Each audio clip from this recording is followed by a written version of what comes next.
Yes, Marxist-Leninism is great. So we are starting now. It is about 6 minutes after. That was a little pre-yapping session that didn't get recorded. Well, if you want to find out what happened, join us in live. But now that we are here, I posted in the chat our little agenda today. So don't mind me, I'm coming down from my little gardening session. But I feel somber, feel great. Really trying to get into this analysis right here.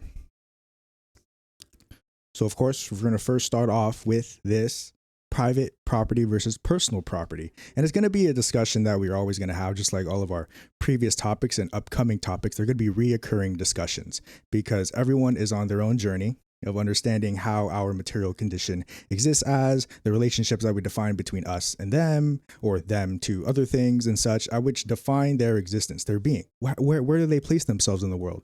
It's kind of like spiritual essence. But we talk about the material condition. And most of the debates talked about the material condition are so far removed from the principle, we get to talk about these topics of private property and personal property all willy-nilly without understanding what they actually mean in relationship to us, to the object itself, to the material conditions surrounding. That's why we're here, to define what is this private versus personal property and what denotes those existences in relationship to the person that you care about. So we go to private personal property.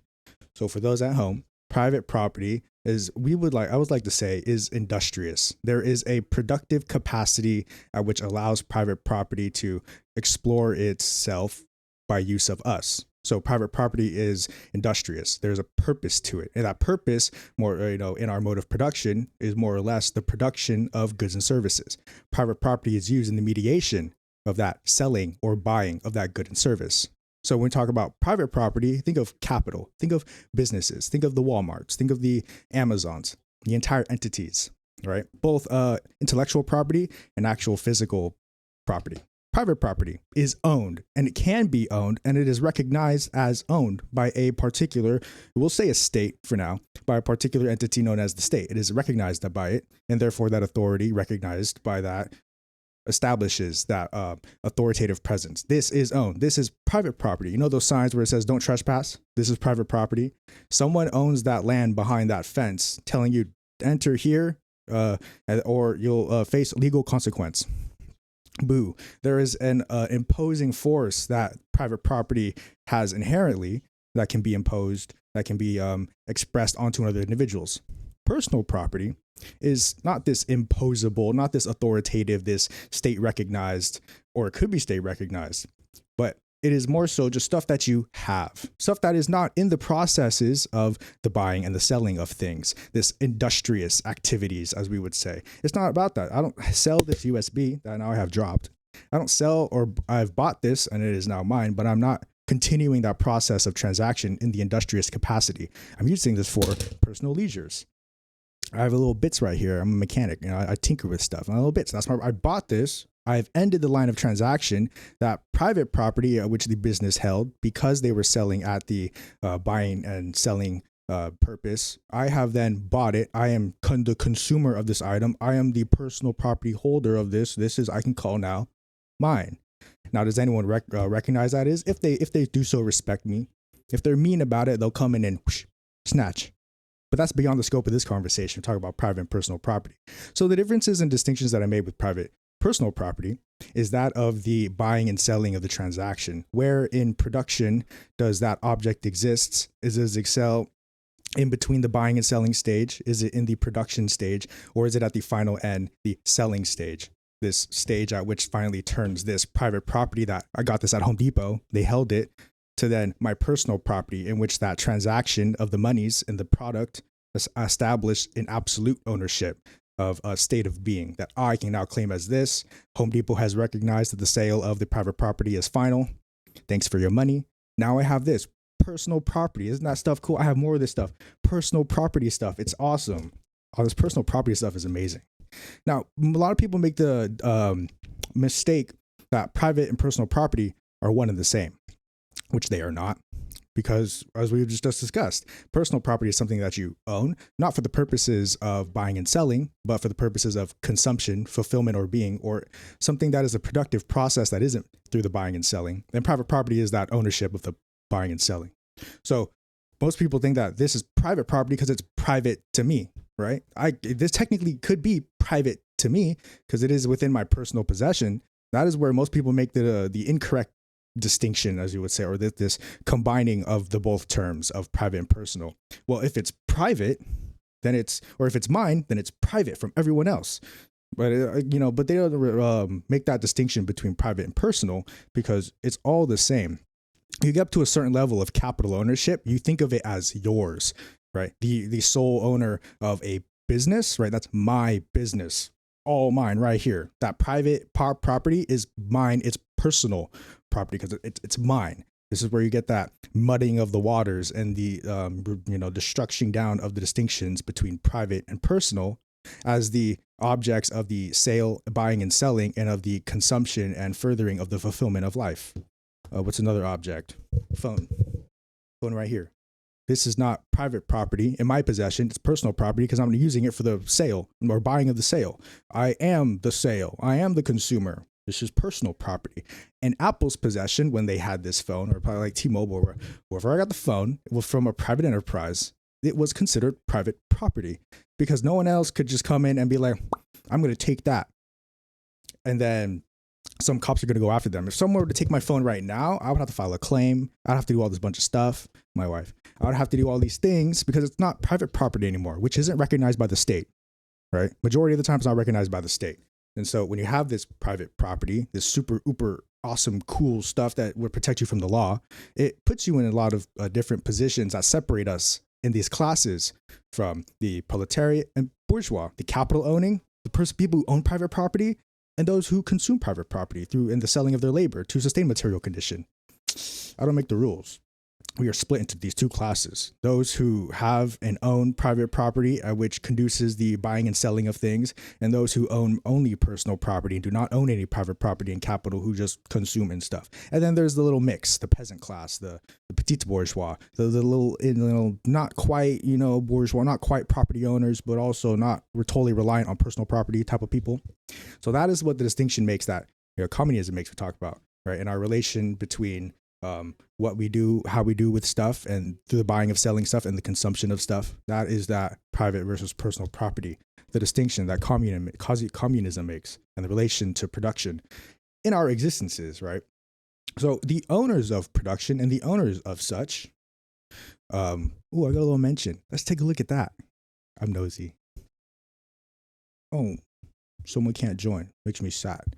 Later, after this, I'll tell them, don't worry about it, YouTube. But so that's the distinction that communism makes between the relations of private property and personal property. And it's important to make those distinctions because they serve an industrious end, right? No one's going to, we're not looking for your toothbrush. Some people may want to be looking for a toothbrush, those freaks. But as far as the state is concerned, under the dictatorship of the proletariat, the state will only seize private property and leave personal property to you because that you are the consumer of that. That is yours. We can comfortably say that you're not going to be using that for the buying and the selling of things to move production along in contradiction of the state. We're not doing that here. No one's going to take your toothbrush. No one's going to take your USB drive. No one's going to take your left shoelace aglet. Maybe me, but nothing's guaranteed. But that's not the point and purpose here. All right, we're not here to take your toothbrush. We here are to take the CEO's their ability to own private property and thus the state's action to own private property as well. Right, we're seizing Walmarts, we're seizing Amazon facilities to repurpose them. We're seizing the tools at which considered capital in the productions of the buying and selling of goods, turning that over to the state intentionally and intelligibly, right? Articulating through the material condition, as we do with scientific socialism, to procure these processes at which establish communal, right, unity, this loving, great community feeling of this mutual aid stuff and whatnot. In contrast from the privatized mode of productions as which we get to see so in its valiantness in the 21st century, right, in this great 2025, we see capitalism doing its best things ever as we have ever seen. Imperialism, it's amazing, and we all get to analyze it in real time today and understand the contradictions that which make up its being, so then we can synthesize the socialism we all talk about. Socialism, of which, great segue, is of course democracy. So if you look in the chat, of course, that's posted the agenda 0125 and such. So the democracy part of socialism is integral to our founding of it. So if you read Marx, if you read the Manifesto, if you read Hegel, or if you read Engels, not Hegel, read Hegel and Engels. But if you read Engels and Marx and stuff, Lenin, then you'll know that there is at a point when the bourgeois state is destroyed, abolished, but not the structures at which make it up, but the power structure internal, the contradictions at which exist as the working relationships of individuals due to the interests pursued by those individuals, right? So you have the structure of the state itself, just an entity at which one class exists in and opposes another class. That's the existence of a state. So there is class oppression in a state. I'm not going to say that there isn't. There is significant class oppression in a state, but who are the classes, right? Who? And then if we state in Rev, you'll know that, of course, in this dictatorship of the proletariat, it is the proletariat that acts as the ruling class over bourgeois entity, which is the kind of the end goal of what we're getting at here, right? We don't want to be oppressed. We want to oppress. But then then begin the withering away of the state in Rev. But the importance of democracy. So we are in this state as the dictatorship of the proletariat, and we still have to maintain this identity of democracy. And so you have these different types of organizations of the society, your representative economies, your republic, right? A democracy, but more so the importance of democracy in a workplace, because we have more or less figured out some way that we can organize nationally, politically, to the societal benefit or to the societal function, right? I'm not going to say that politics are beneficial to society, but to the societal function at which politics at the state and governmental levels, to the political side, not the economic side, which is where socialism hints and gets at. Shrug, shrug. Hey, workplace, let's democratize, in which what socialism is. So the democratization is important to understand in the workplace. We've more or less kind of done something, right, through in construction of an oligarchy, like the functions of society, through politics, but we have to adapt this kind of thinking, not the bourgeois part, but the state structure at which exists inside of the workplace. So it may sound hierarchical what I'm getting at, but it's the functions that what makes a state so organized and so efficient in a sense to workplace production. So we have it right now, right? We have the boss and employee relationship. To democratize this relationship, right, you would of course strip all of the power away from the boss, right, but you would have an organized regulatory administration as the body of workers to maintain themselves afloat as both management and workers, in which all decisions are made, cooperatively for the aim of whatever the business or the coalition decides in regards. So the importance of democracy in the workplace, right? You can't escape this evolution, right? You get so many people in a workplace, eventually either one of two things are going to happen. People are going to cooperate or people are going to compete. And most often than not, people are going to compete. And so we have to intentionally and intelligibly understand that it is a cooperation through this democracy, through this this representation, right, of the workplace, of the workers to management and this relationship. So we see unions right now, right? This kind of, I would call it semi-democracy, this not kind of weird, relationship between the employer and the union. So I've been a union person myself. I do some union stuff. I used to work at UPS, do some unions. IAM, International Air Engineers something machinists. The IAM Machinist Union I was a part of. And during the time of the union, you felt the solidarity. You felt the class solidarity, but it's not the same class solidarity that I feel now, right? On being a Marxist-Leninist or being an individual principled to theory, understanding the material conditions in which we exist in both geopolitically and of the individual being. So when we talk about this solidarity, and it's different from what I felt in the union to what I feel now with the working class, with the classes abroad, the international community, right? So instead of my workplace community, I felt a solidarity with just those people, right? With just the people in the workplace and to the broader UPS extent and to the broader IAM national sense, right? Because I was part of the IAM union. And then more so to the Teamster, there was a sub-solidarity for all other unions, but there was a lacking solidarity with the working masses of the people. Like it's a common practice to be in a union. I was a part of a blue collar union, mechanics, and it would be common practice to bash against the working class of the white collar people. So it's not an uncommon practice for there to be, internal class conflicts such as this by way of the structuring of the organization of the workplace, right? Because who were the first to be unionized? Blue collar, hardworking coal miners, right? They wanted better work conditions. They wanted all this. They striked. So when they striked, which is what induced these contracts, you can't do nothing without labor. And so you can't do nothing without labor, nothing ever happens. So in the workplace, as we socialize these workplaces into a more democratic association, then the organization must follow this representation of each other, or else lest we end up with more strikes against each other, right? Because we hold the labor. Each individual person holds the labor. You hold some labor, I hold some labor. We can do some stuff, make some stuff happen. And this is why we're here sometimes.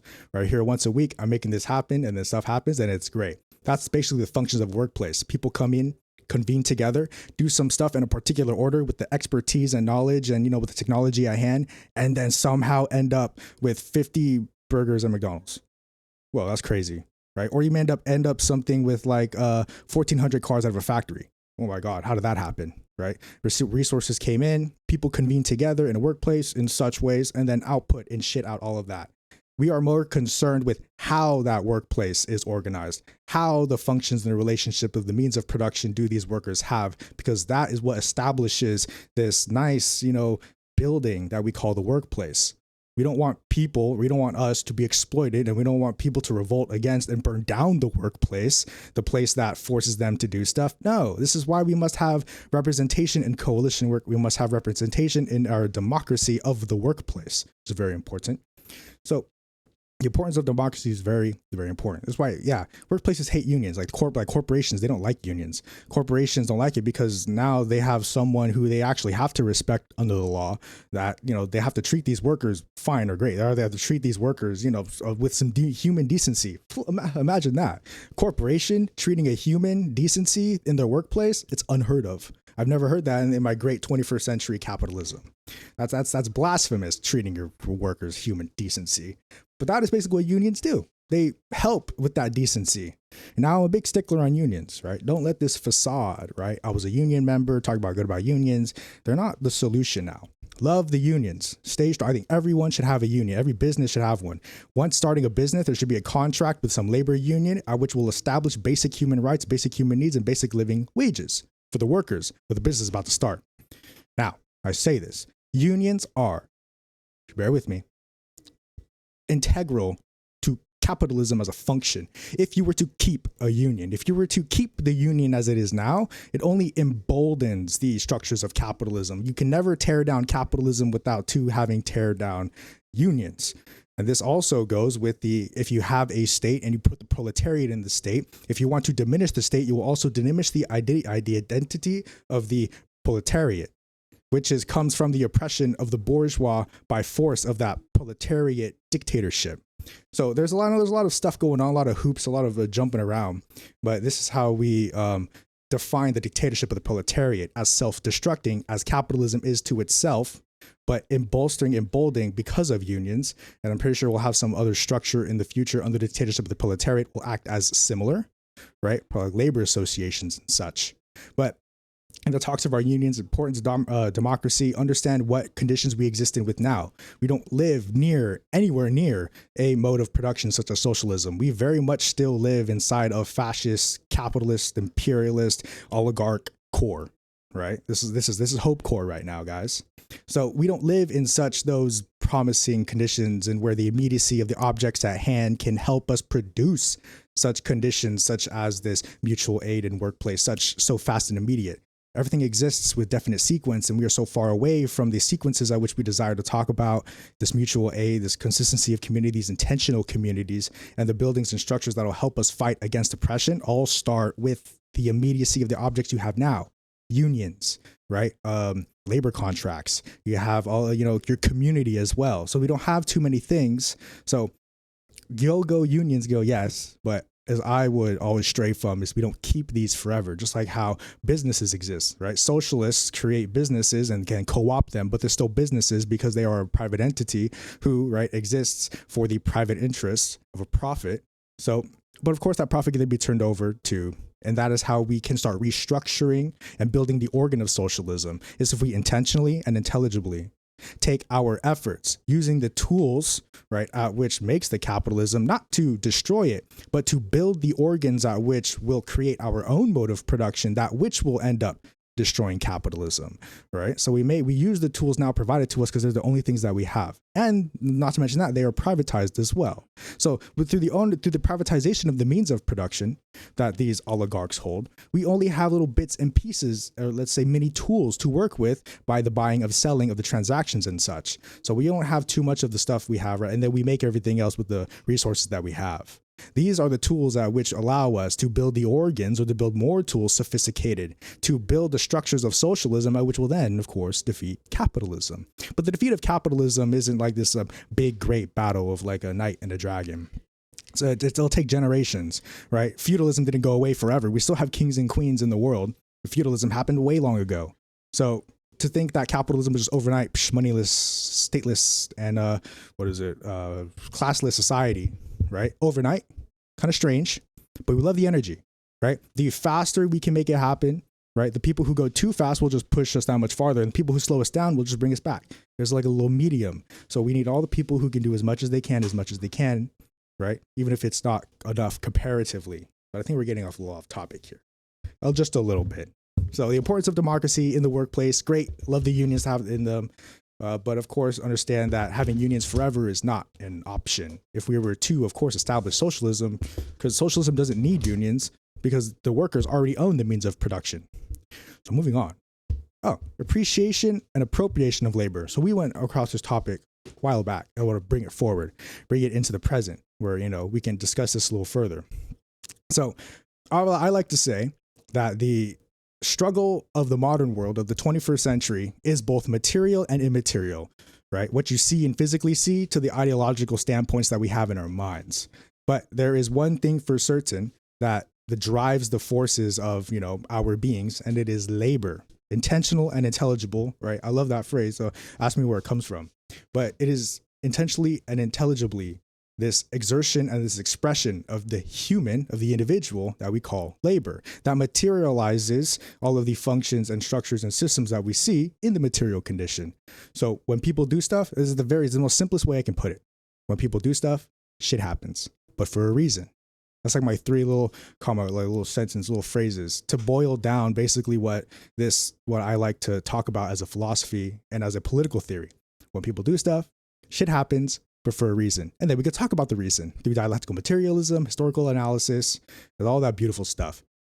So in this, we turn towards this concept, this notion, this observation of the appreciation and the appropriation of labor. What is and who is doing this appreciation, appropriation and stuff? Why are these words mashed up together like that? I don't know, it's kind of weird, but I'm here to make it unweird for you. So the appreciation first of labor and the appropriation of labor are two separate processes that which we conduct. And think of appreciation, appropriation as their definition. So you know how to appropriate, you manhandle yourself. The appropriation of, you conform and make of yourself, right? Or you do make at which you want it to do. Appropriate, you appropriate things. Appreciate, to love, right? In a sense, or to acknowledge, to understand, to appreciate, to really know like what is it at hand, right? And in this case, it is labor. To appreciate labor, to understand when things happen, to understand how things happen in the material condition, which is your labor. How when skyscrapers are built, the gods didn't just place them down. It was these things, these hands, catch these hands, So appreciation, appropriation of labor. Let's get into it. So on the other side, the appropriation of labor is that manhandling of that labor, is that telling of what to do of labor. Now, this isn't all bad. It sounds bad, all right, but it does not all bad. There's a process at which you conduct these two in sequence, definite, to yield results that aligns with passion, not profit. So I'm gonna give you a little hint, a little secret right here. It is appreciation of labor first, to understand what you have, an ability to express yourself as an individual, to which then you appropriate that labor to make at which that you want to of that labor, having better understood that labor. And of course, capitalism, of course, appropriates labor first to then appreciate that labor, but that labor has already yet been appropriated. And so the appreciation that they do is that liquidation of that labor. We'll call it profit. Okay. So it is the appropriation of labor to then, in sequence, this definite sequence, to yield an appreciation of profit.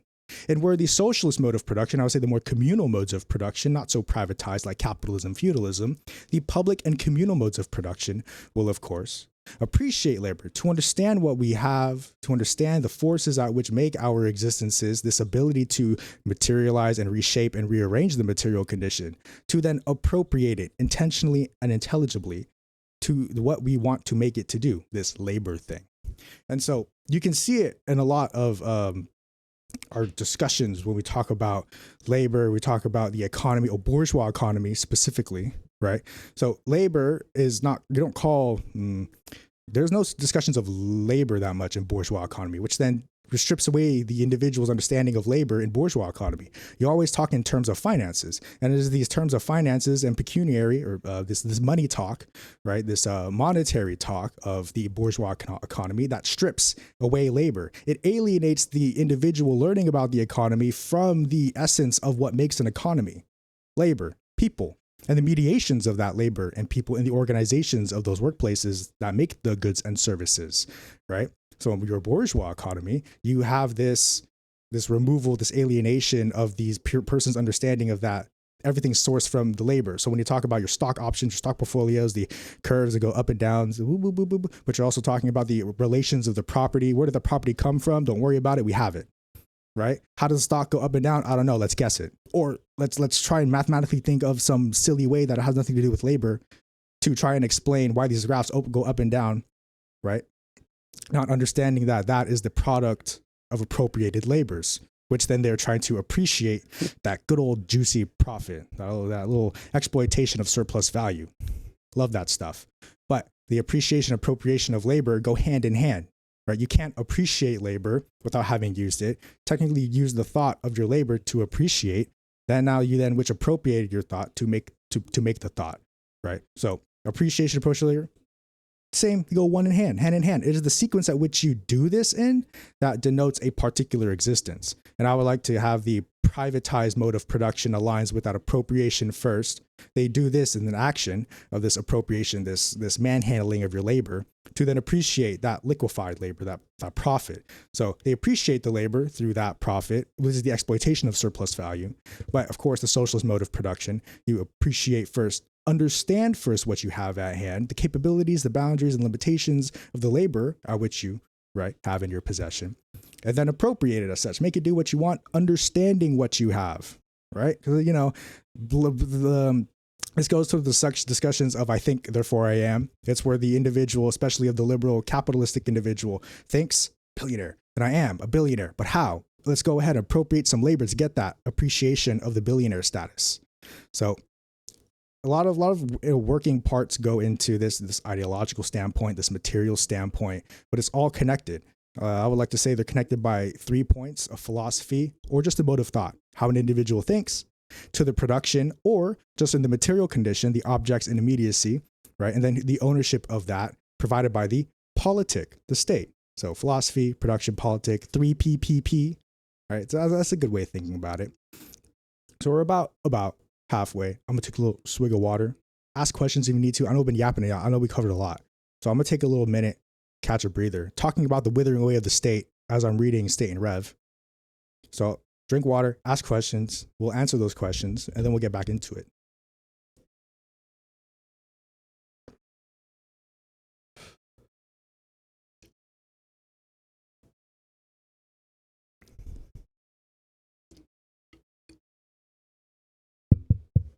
Oh, that's crazy.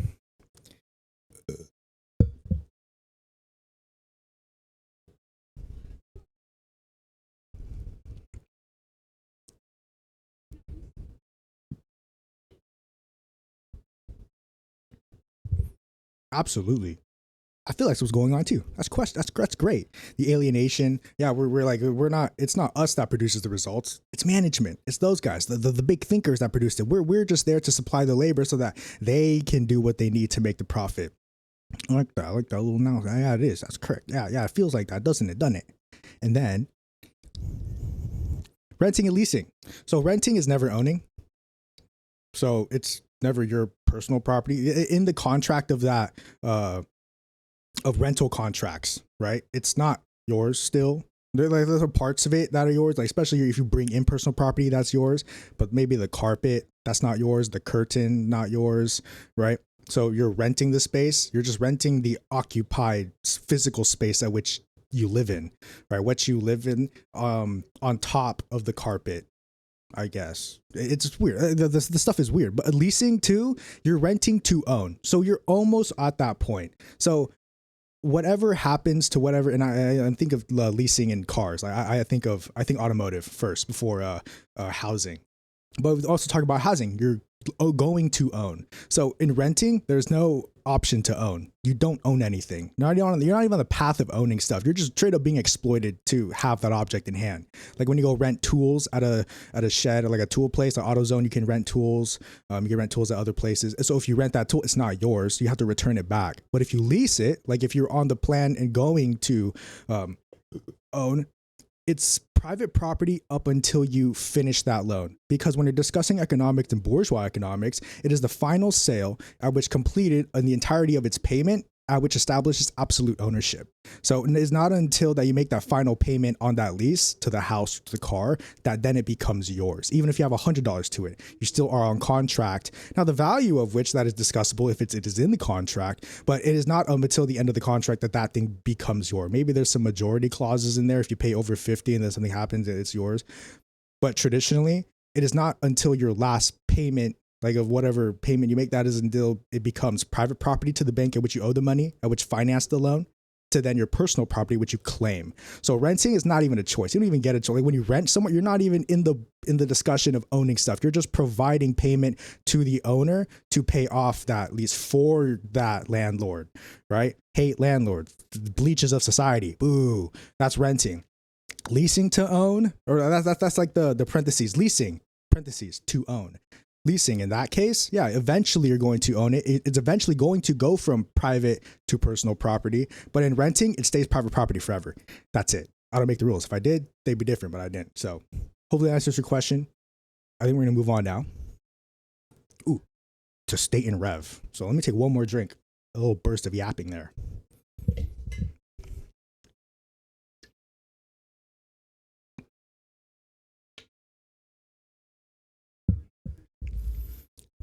Yeah, landlords are scummy, gross. I see a landlord and I gag. I'm like, I can sense it in their aura that a single mother of mom needs to be evicted at the end of the month. It scares me. Puts me on my nightmares. So we're talking about and I'm reading State and Rev. I've decided to revisit it. I have an audio book or like an audio version of it, and I just let it play and I didn't really pay attention. So now I'm reading it for the content, and I'm in the halfway point. We're discussing the withering away of the state. And I'm noticing subtext. I'm reading in between the lines, reading what's not there. Call me delusional, but I'm reading what's not there, what he's writing. And I'm getting a hint at this withering of the state. And there's many processes at which make the state wither, right? At the establishing point of the dictatorship of the proletariat, after the bourgeois state has been abolished, meaning that the structures and influences and interests inside of the bourgeois state have been abolished, right? Because you don't just abolish a state to just, have it go away. The state still exists as this structure. It's like a skeleton, right? You can boil the skin off of the skeleton, but the skeleton remains unless your acid is strong enough. Unless anarchy says something about it. If your acid is strong enough, then you have no skeleton. Then you have to rebuild the skeleton. However which way you want to go about it, this is just one of those ways. And when Lenin was talking about the withering away of the state, I noticed there was undertones of this phenomena. I called it at the point gradual decentralization, which I believe is like a phenomena that bridges between grassroots organization and top-down organization, right? As much as we want to hate to convolute the two, I think the gradual decentralization at the point of ownership, right, of the proletariat of the state is what's going to wither away the state in this sense, right? Using the context and structures of Lenin, this is exactly how I believe he went about articulating this. But he didn't call it this, but this is what I observed. Gradual decentralization. So what does that mean? When you're talking about the state, it controls top down everything, every single function at which you exist in society, even if you don't see it, right? Everything is mediated by the transactions of the state, in which the overarching power of the mode of production, the bourgeois entity, controls the state, which is one of the same essentially, right? So state and oligarchy is one of the same because of the same power, right? There's no difference there. So in the withering away of the state, you take control as the proletariat, the working class. At that specific point, there begins the gradual decentralization. How do we get up to that point? We must have had some sort of sophisticated mutual aid network that gets established. That's already there's already a function of the state which is not needed anymore to produce the results we see in society. It has been decentralized by the way of the people, and the way of the people have organized in such ways that conform to the material condition which they exist in. Boom, there is at least one section of the state that is now decentralized that it does not have to worry about. There begins the processes of the withering away of the state. Now, this is where we get kind of, into touchy water. How did the USSR go about this? Obviously not to the ways that which helped wither the state, because upon reading what happened in the USSR, they did not have enough of these reproductive socialist values, aka they did not decentralize enough things fast enough. Because the mode of production as capitalism, both externally and internally, have crept up in its sophistication of 300 years versus socialism's 50 kind of in that, period. So obviously there were some unfortunate mishaps in the USSR, boo-hoo, oh, sorry. But it was the withering of the state and the actions of that, socialist state that helps us understand what not to do. And so the gradual decentralization that I'm talking about from this, establishment of the mutual aid to get to that point will start to reproduce in every section of society at which the state holds. Wherever the state exists and the tentacles and the little tendrils that touch everything, little gross things that the state exists as everywhere, is touched and is controlled by this new proletarian self-destructing entity which establishes decentralized values. And this gradual decentralization will eventually creep into every crevice of society, making us autonomous, reliant on each other. We're not a corporation, in which the state is just one big corporation. So we're no longer relying on the state. We're relying on each other by way of the state, by way of the people. Now, there's many ways to take that, right? There's many ways to understand that and how that works out. But that is what I was getting the gist at when reading Lenin, right? So Lenin on his deathbed, telling Stalin, telling everyone, do not fuck this up, right? He was telling everyone, do not fuck this up. He said it very vaguely, but he's telling everyone not to repeat themselves as they have seen in how production is produced and materialized. If you do the same things as you always do, you're going to get the same results. Majority of the people living inside of the USSR have only been bourgeois background. They know and how to produce production from a bourgeois standpoint. So what did they do? Not implement socialist, right, proletariat values in the mode of production. They appropriated proletariat values with a layer of bourgeois production in the best ways that they could, right? And this is no to say that they were just bad at what they were doing. That was the first time that anyone had ever tried to done that. So props to the people. But of course, the withering of the sway of the state does not come from this absolute rule and authority of the proletariat on top of the bourgeois. It is this gradual decentralization of the structures of society, mediated not by the state, not by a centralized location, but by the people and the existences who inhabit those material environments, upholding those structures themselves by way of the state, by way of the people.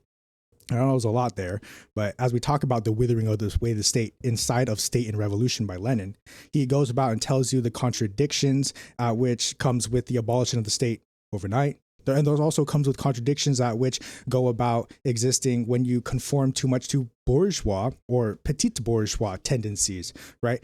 Not understanding the relations of the property and the relations of the labor which exist in the material condition, and thinking of them just as another objects to rearranged indiscriminately, right? It was not so intentional, and it was not so intelligible to these social democrats, the individuals who claimed Marxism, but actually, of course, did not understand a thing about dialectical materialism.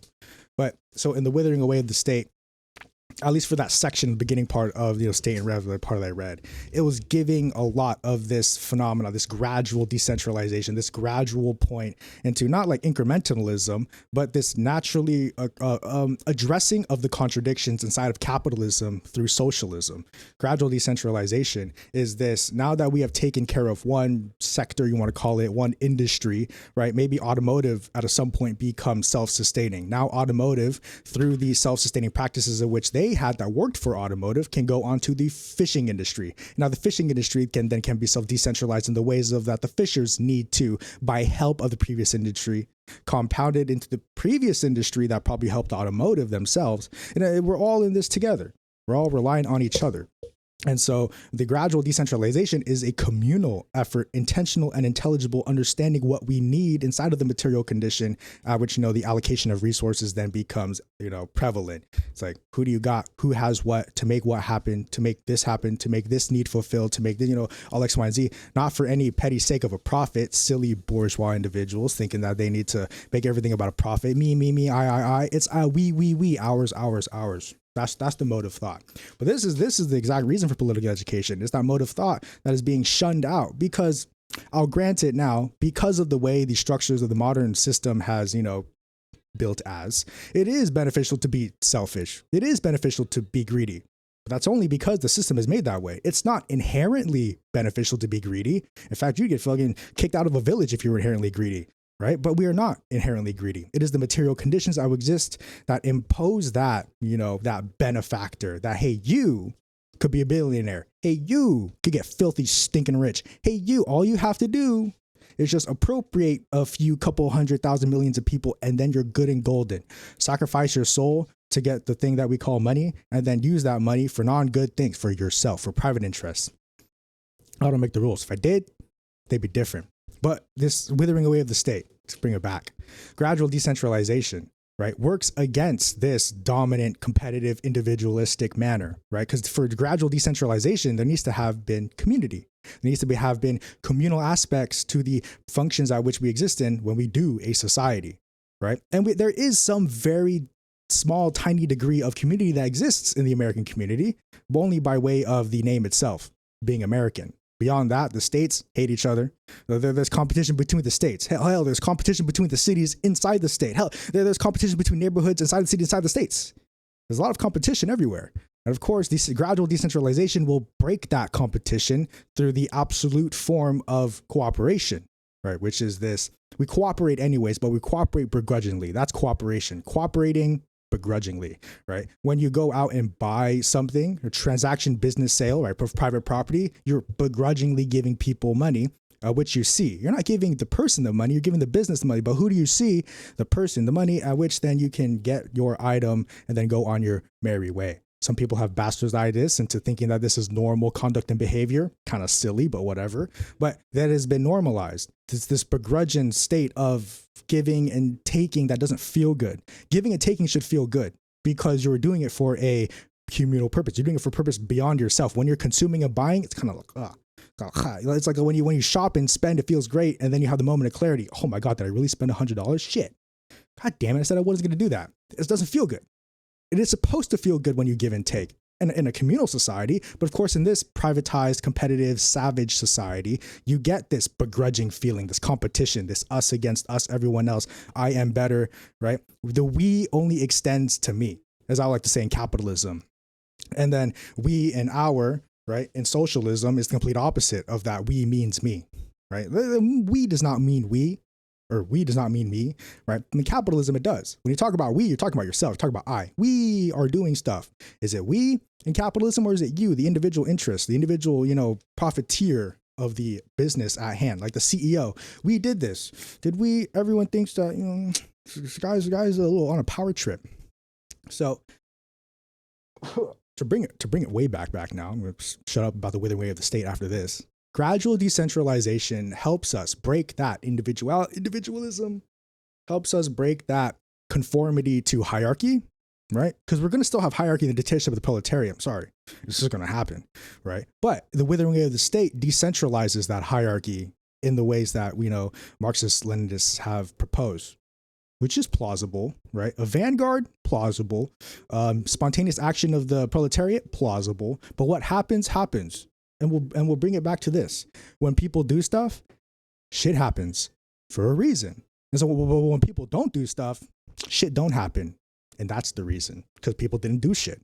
So it's easier to discern why stuff didn't happen because people didn't do shit than it is to understand why people did stuff. It's very nuanced why people do stuff. But if you do so intentionally and intelligibly, you can stand behind it.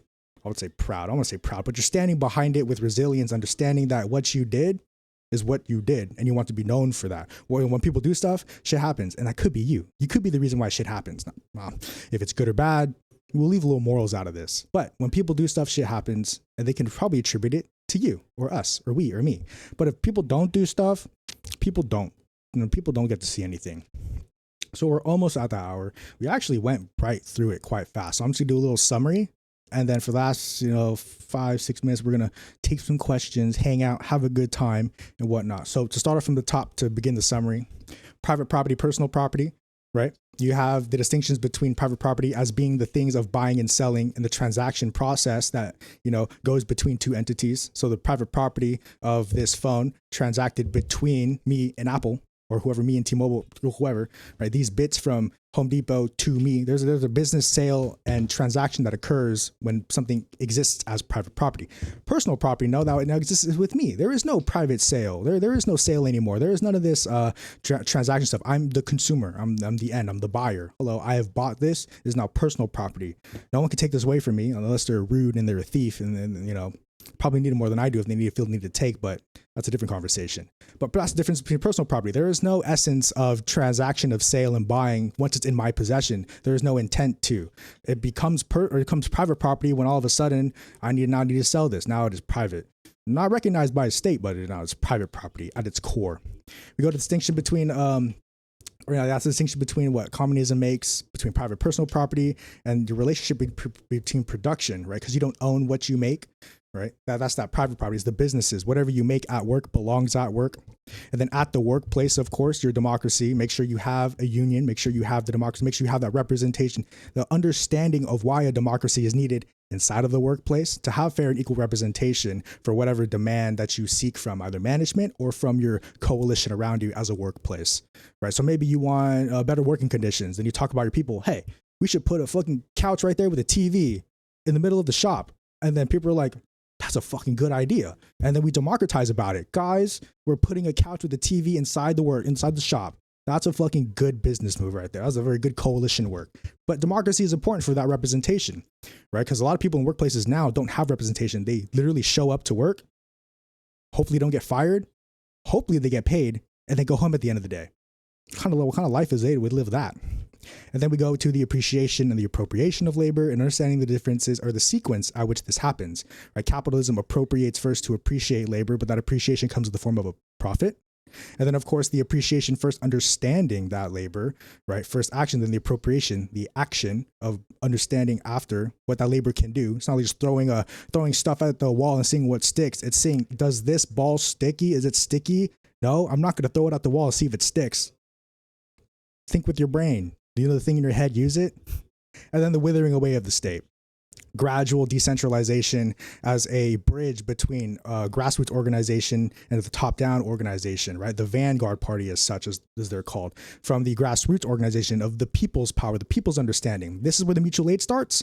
This is where the mutual aid, spread comes from. It's where once the tendril of the state touches mutual aid in one spot, it has the means and the power to transform that into other places so that they can begin decentralizing as well. It is just no more the reallocation of resources. The state exists as a dictatorship of the proletariat. We're not here to take away toothbrushes. We're here to make sure that you can make your own toothbrush without relying on us.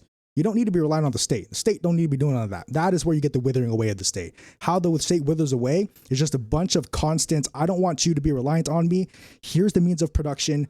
Get out of my life, essentially. And then we become an anarchist wet dream, classless, stateless, wetless, a classless, stateless, moneyless society. Don't be relying on me anymore. Here, that's what the states as the proletariat of the dictatorship is about. Here's the means of production. Here's ways to make clean drinking water. Here's the ways to terraform the land so that you can, farm. Or here's the way to better take care of the land through indigenous methods. Here you go. It's just a bunch of pushing. Push it this way to make people safe. I'll push it this way. The state power can help people decentralize the way they make food this way. It's just no more reorganization of the material condition which helps us become decentralized. So cool. That is about the hour, 5 minutes till. We will be taking questions on voice or in text. I'll drink some water, but we are at that end. Gotta say goodbye now. But I'll be hanging out for a little bit. Relax if you need to leave. We're leaving now, just ending a little bit early. But if you want to hang out, listen to some questions, if anyone has any, cool. I'll be here until 5:05, let's say, 10 minutes, and then we'll be good. We'll be golden. So I'm gonna take some water now.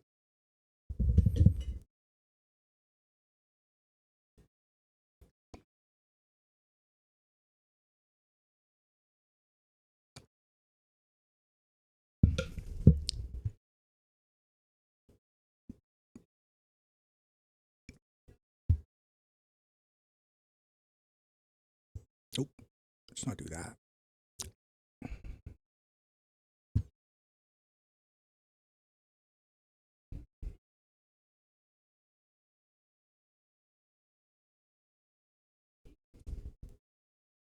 Just posted the agenda, the little notes. I have these notes. They're in my docs, and they appear like that as such. So whenever I was talking about withering away the state and such, there it is.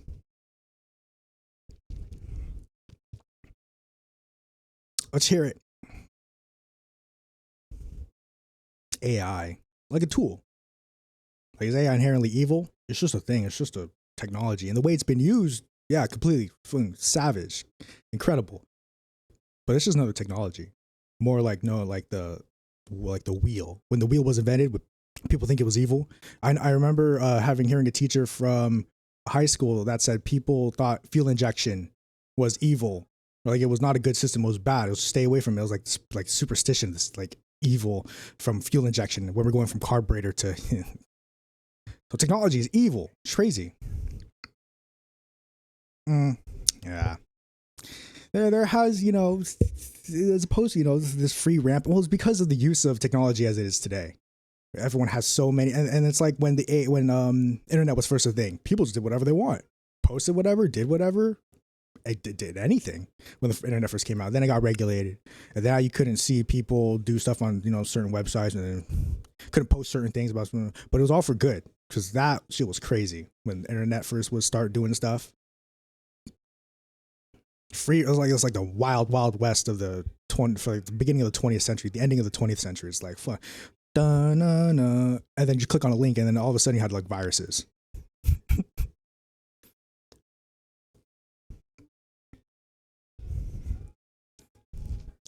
Yeah, it's the way in which we use this stuff. Like I've seen AI used for incredible things, like medical field right now. Right, AI has been used for some incredible things.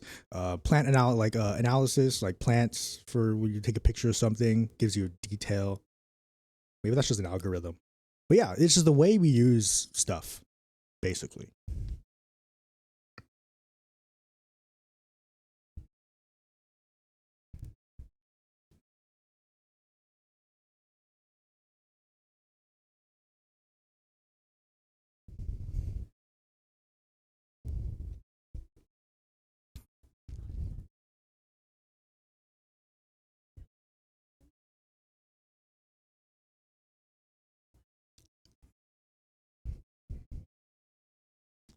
I'm sure there are applications and ways to use AI that doesn't consume as much, but it would have to be, and this is where we go back to Marx's labor value of the labor value of time, the time value of labor, the universal amount of time, social time value of labor. Yes. So we would consider that into AI. How much does it consume? How much does it make and create for this? Is it then not profitable, but is it then practicable and serviceable to the community to use a technology such as AI? If it costs too much for what we get out of it, it's not even going to be considered a thing, right, that we ever use. In Worms, I'll do you one better.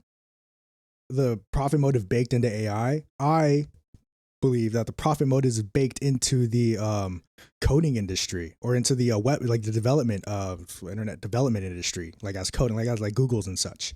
So I think it's baked into that because capitalism exists strongly, and it used it as a forefront for its revolution, like AI, like applications, phone apps and stuff, web development and browsing, coding in general, like of games as well and such. It's like at the forefront of capitalism to feed into our consumerism. So I think it's like bedded just into AI as well, but steps removed beforehand. So not just AI, but tech as an industry as a whole. Most of it is injected with just profit motive. So it's going to be hard to alienate that when we start decentralizing that industry, but it'll happen. It'll work. I've already seen some great works from talented developers that is not profit motive, and it's great. But I think the entire industry as a whole is just injected too much with that profit.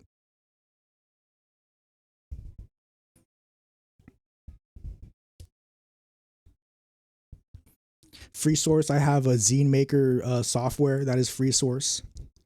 Great. Got free apps, stuff that is just free in here.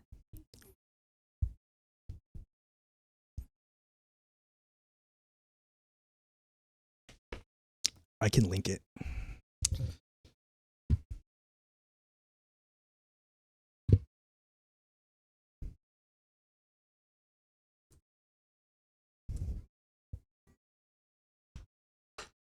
And that's all it is, POVs, right? We're all just pinpoint. We're all just little points of perspectives. What really matters is how we go about it. So we're just different points in our perspectives. So however we go about doing this revolution, we do it as comrades. We do it as people who want to materialize a revolution.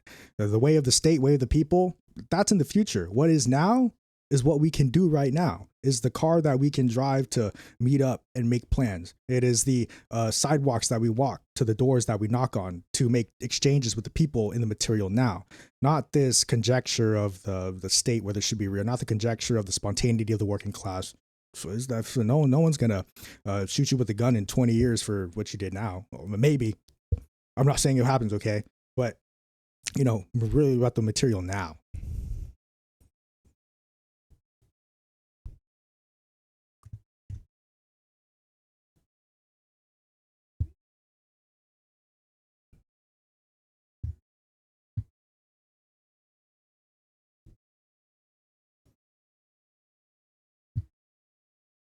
I love this website.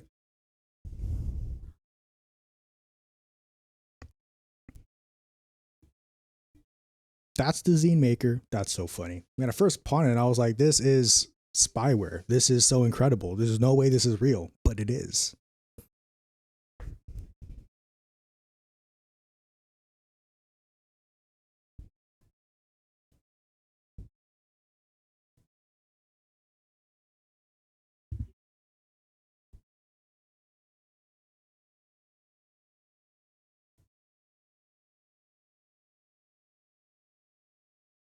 For us, what I said, I was like, I just went back to the Wayback Machine, and I'm like, no, it's not the Wayback Machine. This is the website.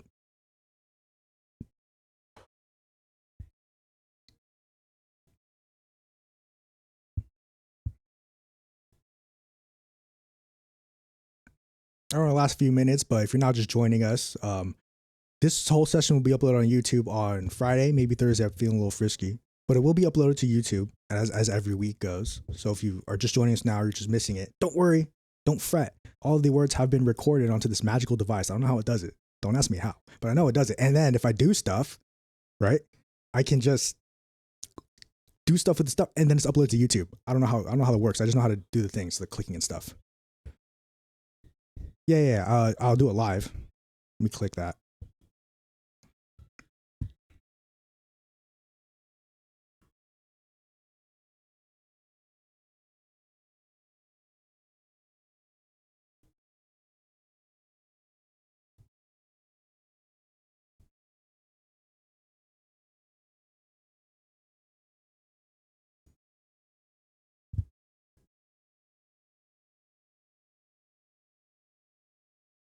Oh, I think I read this. This came from you. I just clicked on it.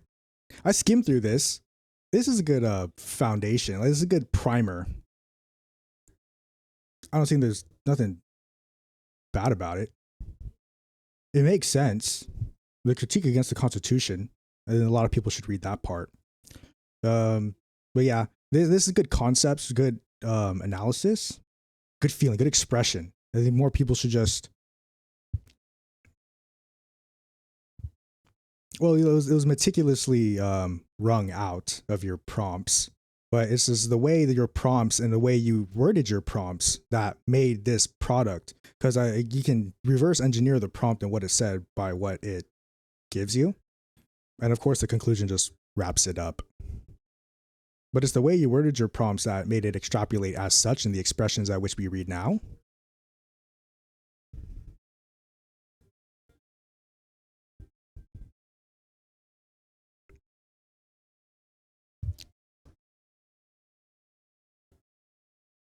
Yeah, I was skimming through this. I was like, oh, this is nice.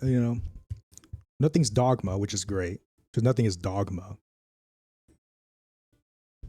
But yeah, the way you were prompt, so you could tell the way the prompts were worded that it was, established in a principle, and then AI, of course, then attempted to principalize what you were prompting from the principles that you injected into the prompt.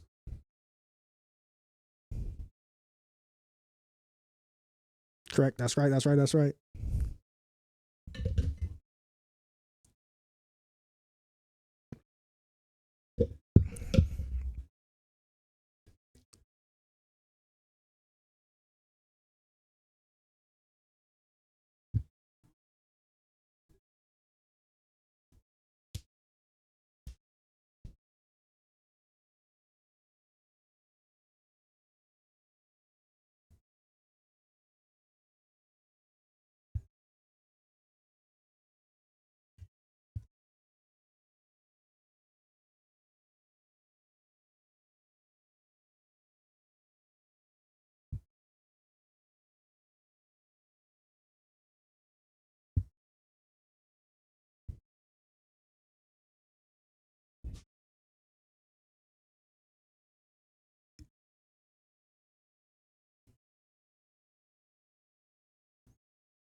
capitalism were to continue, I think we would still, we would be getting it from like, I don't know, something crazy like a Giga Walmart, like Walmart Plus, maybe a Wall Target when they combine.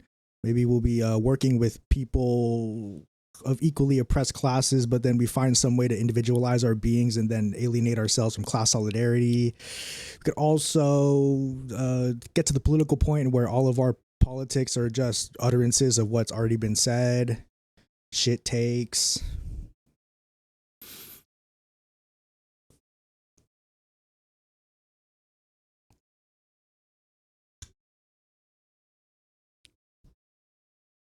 I heard, yeah, I think I heard you. I did hear. I think I heard. No, I've read this. I won't say I heard you talk about it, but I have read this. And I think the little bird in my ear is saying, yeah, no, I've seen this.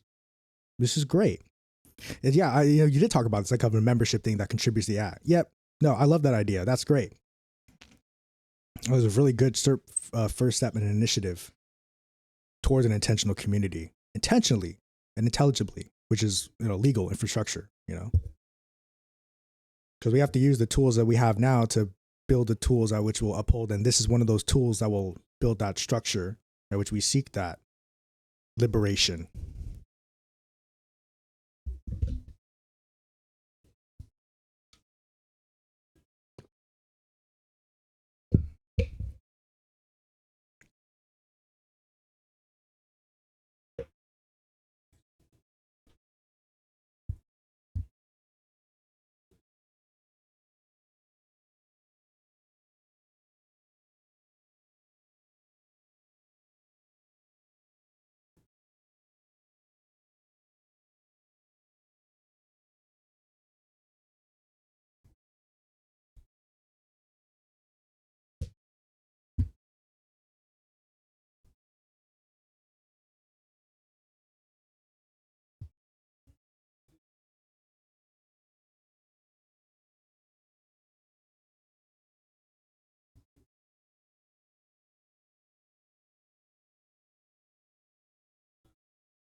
Add the space. Can you hear me?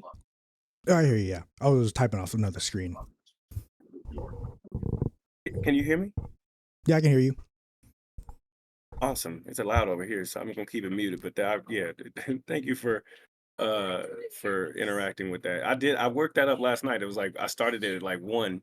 It took like an hour, and I just kept like asking. I'm like, well, what if this and what if that? I'm like, I like that it started off very gentle. A lot of these concepts, like one of my biggest beefs with mankind right now is that we act like we got it all figured out, or that history has some ultimate truth that either we forgot or ignored, or something that revokes our ability to improve upon or to pioneer new things that have never even been postulated. And so that's where I'm trying to stay at the tip of the.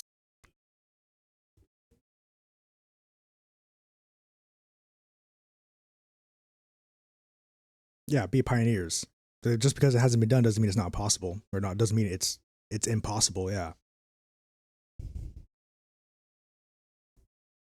My favorite part of it was the timeline. That timeline. I recently wrote a book, and it literally follows that same timeline, but I just like summarized it as 80 years for a certain level of under the line or the context of the kind of change that I'm talking about specifically. I estimated at 80 years in my book, and it literally, that's what AI said. About 80 years, you guys will have some kind of semblance of social progression and social stability, harmony, equity, equilibrium.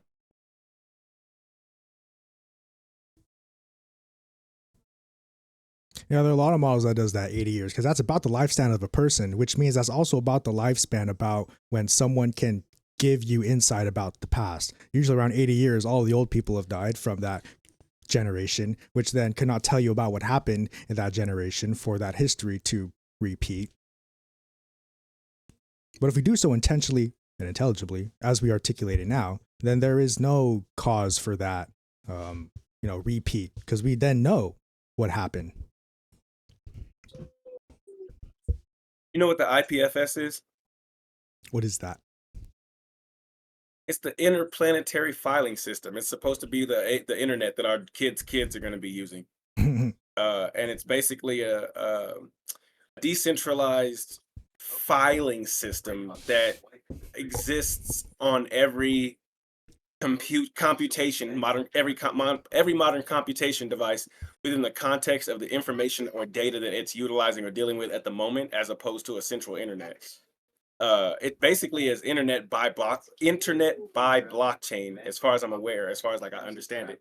But I was going to ask your opinion on what you think and how you think it's going to be utilized or help or harm or whatever any of our developing socioeconomic systems. I mean, it's not. I wouldn't say hurt, but if you look like you're in front of a laptop, look up what the IPFS is, because it is not a salesy thing. It's not a governmenty thing. It's not an ideology thing. It literally is going to be the internet in about 10 years, and it will never return to the internet we know of today. So it's like a decentralized, like you said, by blockchain. So there will be like these databases that are accessible offline. Yes, but these databases are like many more. They exist essentially the way I understand it, because I don't know everything about it, but essentially they exist on like in like a cluster of our phones. Like in this neighborhood I'm in, maybe there's 300 people. Our phones and certain aspects and features of the way the phones would be designed at that point would house the nodes and the apparati for decentralized offline database holding, and that would be extended, and it also uses quantum computing in the sense that it stores information in nowhere and everywhere almost simultaneously. Quantum bits are between 0 and 1. So, you know how we store bits now in ones and zeros? That takes up a lot of space compared to quantum space. So instead of taking up ones and zeros, then it's just 1. Then the new information would be 0.01, and the new information would be 0.001. Everything in between one. So you could store a lot more information in a quantum bit than you would in a regular bit. So you could put that on a phone, and then it would act as a node in the database.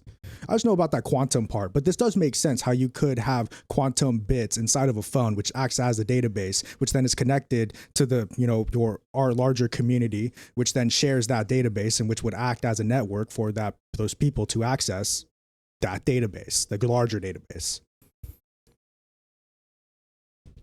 Sweet, didn't know about this, but it makes sense.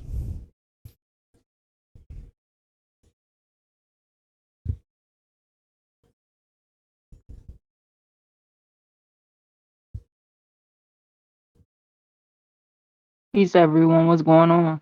What's going on, Day? Missed everything, but it's okay. I can do recap.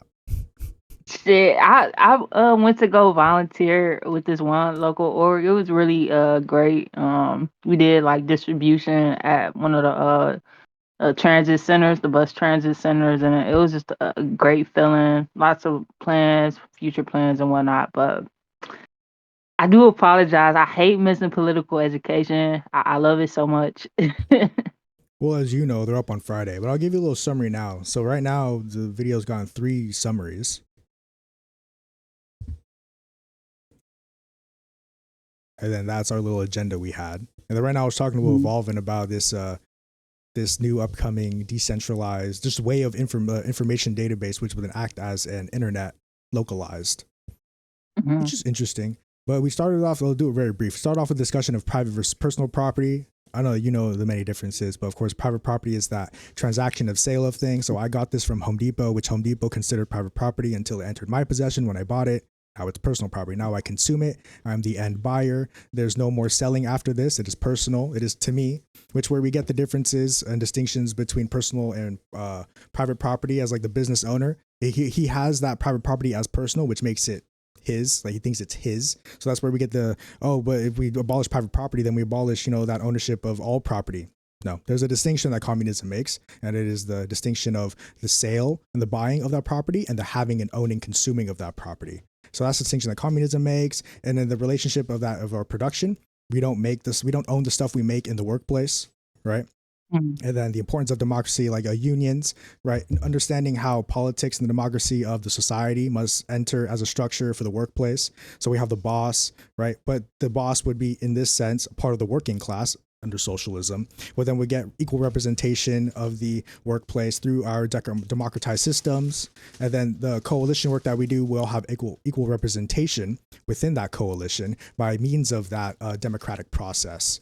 And then the appropriation, like how we talked about a while ago, appropriation versus appreciation, but now we talk about labor. Yeah. And then the sequence of that process. So appropriation first, right? The manhandling of whatever it is, and we talk about labor. Then the appreciation after, which occurs after the appropriation of labor, is the appreciation of labor, but that form comes in the profit form. So appropriation first and appreciation of labor is capitalistic. And then we reverse that. We appreciate labor, meaning we understand it or we consume its understanding, its being, then appropriate it, meaning that we appreciate and understand first what labor is, then go about using it, understanding how to use it better. And then we talk about the withering of the state, which is from Lenin, because I'm reading State and Revolution right now.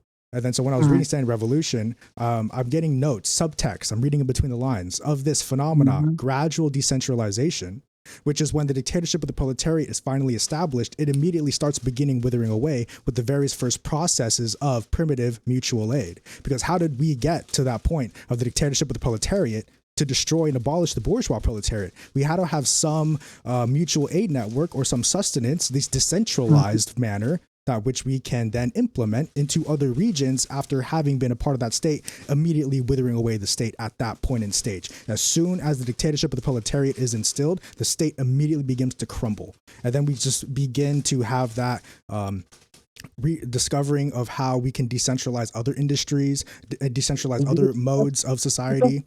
And then that'll get us to the gradual withering away of the state. You had one slice of that was only the shredded pepperoni. Ooh, you had a quarter slice of pizza. Maybe I should make pizza tonight. Ooh, thank you, comrade. I'm making pizza tonight. Nobody fucking asked either. So here, this is just your slice. Because I shredded up all the pepperoni that was the turkey pepperoni. It's enough slices. It's enough slices. Or it's what is it? It's under the cheese. Oh no, where's the sauce? Oh no, where's the cheese? Under the sauce. My bad, sorry guys. Oh no, you're good. Bro. Where's that? Where's the cheese? Under the sauce. It happened. There's no pizza with the cheese under the sauce.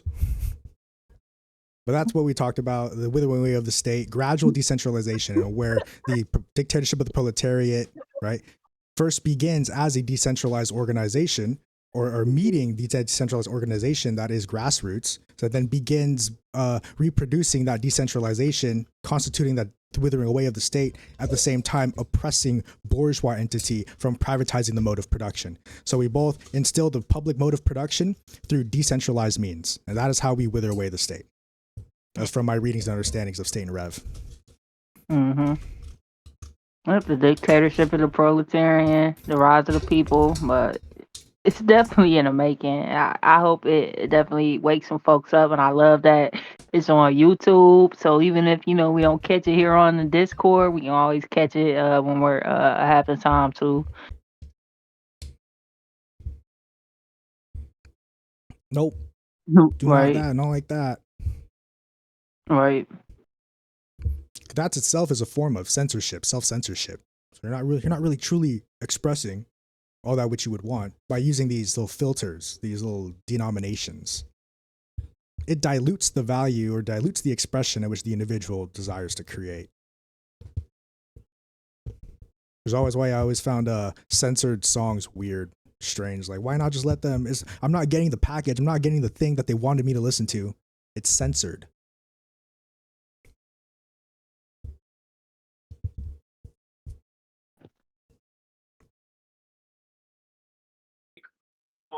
I just have to say, I do not miss TikTok.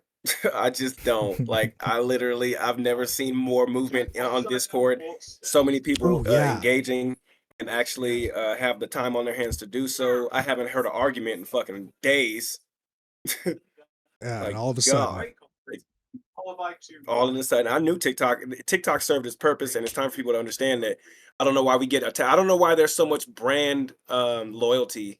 I mean, I get consumption, but I don't get brand loyalty. Like I have a sick ass brand, nobody gives a fuck. Like you take any old like little brand, and then people are just like like I don't know what determines why people or what people, especially on things like, I mean, I understand you have a great product, that's one thing.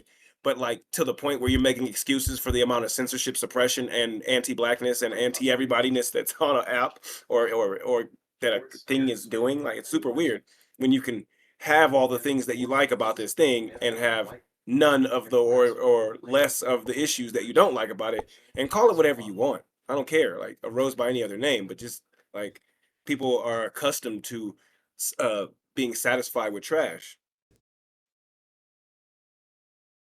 People just take what they can get and they'll be happy with it.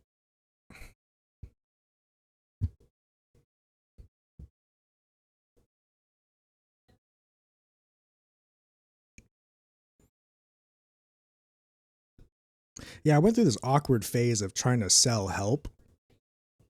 It was really awkward. But that was a time when I only understood how to, collude with society was to try and sell something like as a business. So you can't sell help without turning a blind eye to the exploitation that you ensue. So I ended up did it, and I couldn't. After that, I couldn't for some reason sell help, and I was like, yeah, I could totally sell help. I'm a really good helper, like for life and stuff, like for other things too. I'm a mechanic, but I was trying to sell help basically, and it didn't work for me. And I was like, what am I doing wrong? And then I turned the other eye. Oh my god, wait, capitalism is making me this way. I'm actually not, dysfunctional. It's the system that's making me dysfunctional. Yeah.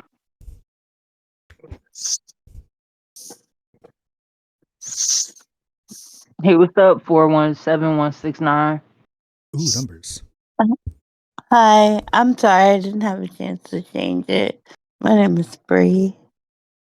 Hey, Oh, Bree. what's up, bro? Nothing much. I'm just getting some stuff together for an online auction that I'm gonna do in 45 minutes. How are you guys? We're doing good. We're I was just about to end, but we can hang out for a little longer because this is a political education. Man, I'm gonna be here all night. Hey, Mike. Well, if you guys were about to close, that's fine. I honestly didn't know that I was about to be taken to a discussion. I just filled out the thing and then I came here. Oh. Well, that's nice. It's not really a discussion. It's just me yapping at the screen talking about politics, but politics in which everyone feels included. We're not excluding anyone around here. But we just ended the session. I'll link the YouTube again. We can find more of these sessions. This is how we run it. So this is what you're running into at the very end. But this is a nice place to have a conversation, and don't be afraid to speak up, voice your mind. That's basically what they're here for, right? Help build the fires of the revolution and revolution of the strike. Definitely. Okay, cool. Then I'm excited for the next one, and I'm glad to meet you guys. Glad to have you here. It happens every Wednesday at 4 p.m. I don't know where you're at. 4 p.m. Pacific, 7 p.m. Eastern. Okay, so it's like, yeah, so it'll be like 5. How long does it run for? An hour. Okay, so it would be about 4:30 for me, yeah. About how many people do y'all normally get on this call? It varies from like a couple to one time we had like 12. It fluctuates. It usually hovers around 5, 6. Like we're kind of how it is at right now. 7, 8 maybe. So, do you run this Discord? No, I am just a humble guest in this house of the Discord. We have one of the mods here, Day. Hello. And then who is the owner of the Discord? Who made this, Day? If you know. our comrade Eliza made it, and we have a couple folks that help run it. So like Aradia, me, Iris, and All Too Human dude. Owen Dalian is real great. And we got a couple more helpers around here, running around here somewhere. There's somewhere. Okay, cool. Cool. Yeah, we try to have like events and workshops, build up communal spaces. This is our political education class, and on Sundays we have our council meetings. We're looking forward to possibly doing like a watch party soon. Having, of course, analysis, communication, discussions around the film and whatnot, just to keep conversation going, connected back to what we're doing here in the general strike. But just trying to have like workshops and whatnot. And if you all like have a skill or ever want to, teach a class, feel free to reach out to myself or any one of the mods, and we can get that set up. Like a sewing class would be dope. One time we had like a what was it? Oh, It's like a hydroponic. Yeah, hydroponic grow workshop, which was very cool. Some things you think you couldn't do online, you can. But it's very cool to come here, and you can stream films from YouTube here, play games, chat, discuss, vent. Okay, cool. I could think of a couple classes that I might be interested in teaching. I had originally planned to do a couple of them on TikTok, but it just hadn't worked out for the demographic of people who were following me. But that's really cool. That's awesome. I'm excited. Hell I love yeah, taking skill classes. sharing. So. Yeah.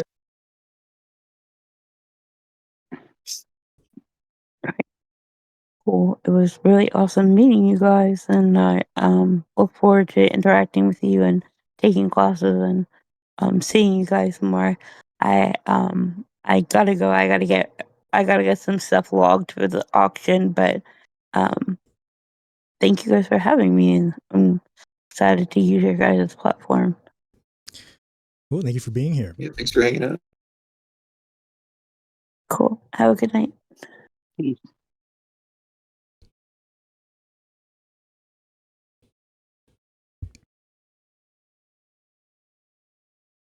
So while Evolving Seeds distracts you with what he's streaming, it is 5:30. I'm gonna head out. This episode will be uploaded on Friday. It is Wednesday. So thanks, guys. Appreciate it. Love you all. All power to the people. Make sure that you stay educated. That's right. That's the word. So thanks, guys. Appreciate you. Have a good night. And we'll see you, if not before Sunday for the meeting, we'll see you on Sunday. Peace, Good night. comrade. Cheers. Cool. Thank you.